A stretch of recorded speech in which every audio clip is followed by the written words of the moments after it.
மாலை வணக்கம்.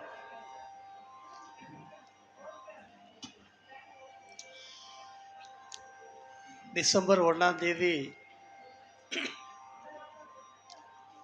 நமது ஆலயத்தில் வைத்து ஒரு அற்புதமான நிகழ்வு நடந்தது. அன்றைய தினம் இந்த மேடையிலே இசைச்செல்வன் அப்படிங்கிற ஒரு அற்புதமான பட்டத்தை எனக்கு குருஜி வழங்கி சிறப்பித்தார்கள். பட்டத்தை வாங்கிட்டு போய் படுத்த வந்தான். ஆமாம், சரி, அது இயற்கை. உடல்நிலை சரியில்லை, அந்த பிரச்சனை வீட்டில் கொஞ்சம் பிரச்சனைகள் இருந்தது. அப்படி இப்படியே ஓடிட்டே இருந்தது. இந்த சித்தருடைய வாழ்க்கை அப்படிங்கிறது நம்பிக்கை கிடையாது. சித்தர் வழிபாடு என்பது நம்பிக்கை கிடையாது. இது வாழ்க்கை முறை. வாழ்க்கை முறை பழைய காலங்களில் இறைவனுடைய புகைப்படம் இல்லாத காலத்திலேயே சித்தர்களை நினைத்து தியானம் செய்து அதனால் பலனடைந்தவர்கள் நிறைய பேர் என்பதை கழிந்த வாரம் ஒரு செய்தியிலே நான் படித்தேன். எனவே சித்தர் வழிபாடை நினைத்து நாம் 1 நிமிடமோ 5 நிமிடமோ அரை மணி நேரமோ 1 மணி நேரமோ தியானித்து பகவானை நினைத்து நாம் அமைதியான சூழலில் வாழ்கின்ற போது உங்களுக்கு எல்லாமே நல்லபடியாக நடக்கும். உடனே கேள்வி கேட்பாங்க, அப்படி அமைதியாக தியானம் பண்ணிட்டா எல்லாம் வந்துருமா, பணம் எப்போ வரணும்னு. உங்களுக்கு மனசில் அமைதியும் சாந்தமும் வந்துட்டாலே அப்புறம் வேற ஒன்றும் கேட்க தோணாது. அது இறைவன் உங்களுக்கு என்ன செய்யணும்னு நினைக்கிறாரோ அது ஆட்டோமேட்டிக்காக வரும். 1 மாத காலமாக இங்கே வரல. அது சாமிக்கு ஒரு மெசேஜ் போட்டிருந்தேன்.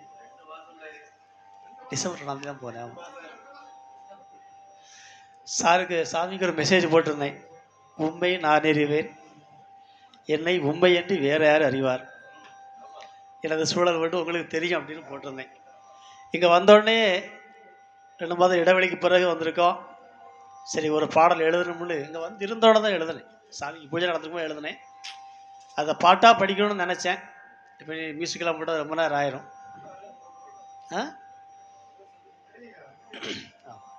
அது என்ன பாடல்னா, என் ஆருயிரே கண்மணியே யோகிராமா, என் ஆருயிரே கண்மணியே யோகிராமா, உன்னை காண மனம் ஏங்குதையா, நீ வருவையா, எங்கிருந்தாலும் உன் நினைவே தானையா, நினைத்ததும் வந்தருளும் யோகிராமா, உன் பணி செய்வதென்றே என் பணி ஆகிடவே அருளாசி புரிந்திடும் யோகியும் நீயே,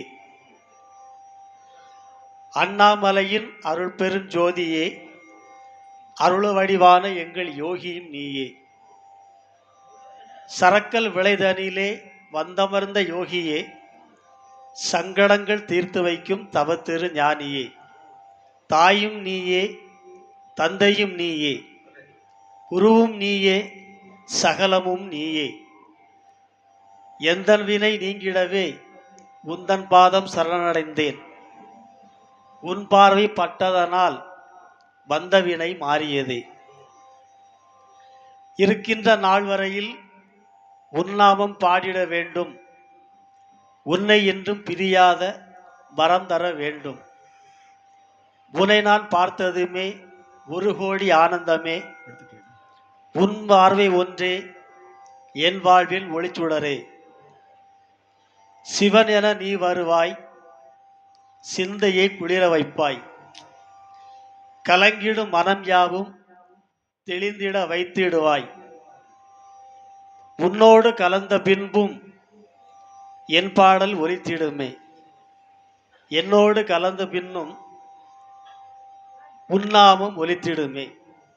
இது டியூன் எப்படி போட்டிருந்தேன்னா, என் ஆருயிரே கண்மணியே யோகிராமா, உன்னை காண மனம் ஏங்குதையா, நீ வருவாயா, எங்கே இருந்தாலும் உன் நினைவே தானையா நினைத்ததும் வந்தருளும் யோகி ராமா.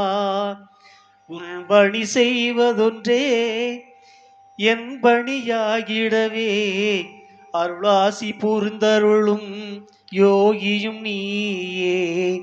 என் ஆருயிரே கண்மணியே யோகி ராமா. உன்னை காண மனம் ஏங்குதையா நீ வருவாயா. இந்த பாடலில் தான் அன்னைக்கு வந்து இங்கே எழுதியிருந்தேன். கை தட்டலாமே. இந்த பாடலை அடுத்த டியூன் பண்ணி ரெடியாக இருக்கின்றோம். எனவே எப்போதும் சொல்வது போல இங்கு பொருளை மற்றும் நாடாமல் அருளை வேண்டி வந்து கொண்டிருக்கின்ற பக்த கோடி ஜனங்கள் அத்தனை பேருக்குமே மீண்டும் மீண்டும் இங்கே தெரிவிப்பது என்னவென்றால், இது வந்து சாதகம் பார்க்குற இடம் கிடையாது, மந்திரவாதம் பார்க்கக்கூடிய இடம் கிடையாது. உங்களுக்கு அது நடக்கும் இது நடக்கும்னு ஜோசியம்லாம் சொல்ல மாட்டோம். நீங்கள் வாங்க, கும்பிடுங்க, உங்களை பிரார்த்தனை ஒவ்வொன்றாக நிறைவேறும். உங்களுக்கு இறைவன் எப்பொழுது உங்கள் வசம் கிடைக்க வேண்டும் என்பது பகவானுக்கு தெரியும். அந்த டைமில் அது கரெக்டாக வந்து சேரும். கரெக்டாக வாங்க. சாமி சொன்னது மாதிரி உங்கள்கிட்ட பொண்ணோ பொருளோ பணமோ கேட்கல, யான் பெற்ற இன்பம் ஐயகம் பெற வேண்டும் என்று தினந்தோறும் இந்த ஆண்டாள் சேவை அப்படிங்கிற ஒரு நிகழ்ச்சி நடந்தது. நான் ஒரு மாதம் ஃபுல்லாக நைட்டு 12 மணியாக படுத்துலேருந்து அந்த டிவியில் அந்த செல்லில் அந்த நிகழ்ச்சியை பார்த்துட்டே இருப்பேன். அது எப்படி இது சாத்தியாச்சுன்னு எனக்கு உண்மையிலே தெரியல. நான் மனப்பூர்வமாக சொல்கிறேன், பேசுகிறேங்கிறதாக சொல்லலை.